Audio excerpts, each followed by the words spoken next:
Success through the way you think about yourself. If you think you are a loser, you train or work like a loser, i.e. sloppily and half-heartedly. If you think you are a winner, you train like one, i.e. with maximum focus, great expectations, excitement and consistent effort. This article takes a look at why people think like winners or losers and what they can do about it. Steve Siebold describes in his recent book, 177 Mental Toughness Secrets of the World Class, how he wanted to be a tennis champion. He had all the talent and the desire necessary, but at times he lacked the belief that he was a potential champion. He writes, "When I believed I was a champion, I trained like a champion. When I believed I was washed up, I trained like a loser." When he was only 10 years old, he defeated nearly everyone he played and, as a result, was thinking like a champion. He expected to win, and so he trained and worked hard as winners should. As he grew older, his rankings started to drop and he no longer expected to win, and so he started training like a loser instead of a winner. He still had the desire to be a champion, but so do lots of people.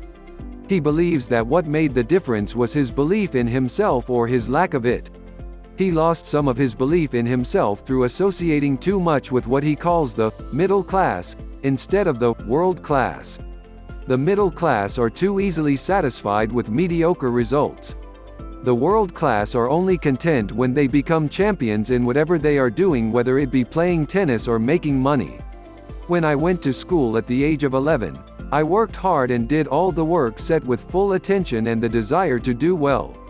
I did so well that the principal of the school suggested I move up a whole year. This was a mistake. I now came under the influence of classmates who did not like the fact that I had jumped a year. Some of them called me a swot and a big head.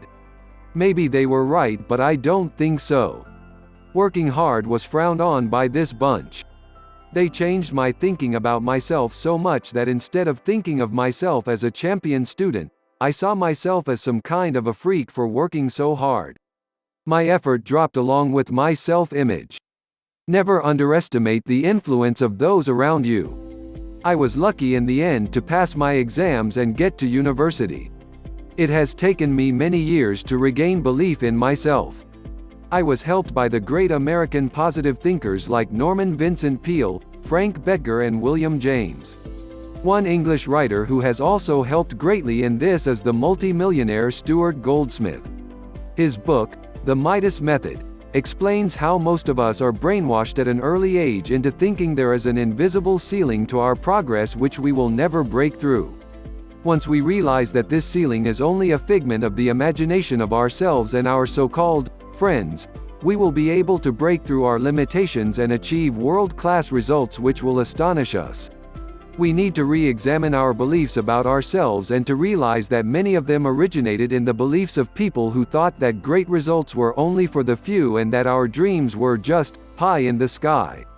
Instead of listening to the middle class or the poverty class, those who are not even aware of the possibility that they could be champions, let's start listening to the world class. Let's replace negative beliefs about ourselves with empowering ones and then start working hard to achieve our dreams. We don't need a degree in psychology to do all this. A little bit of common sense and observation can show us the way. It also helps to read the books of people like Steve Siebold and Stuart Goldsmith and, if I dare say it without being called a big head, myself. You may or may not have access to world-class neighbors or friends, but you do have easy access to world-class writers and thinkers through the media of books, audios and videotapes. The internet has, of course, widened that access exponentially. It is high time you and I joined the world class and made the most of the championship potential which is there in all of us.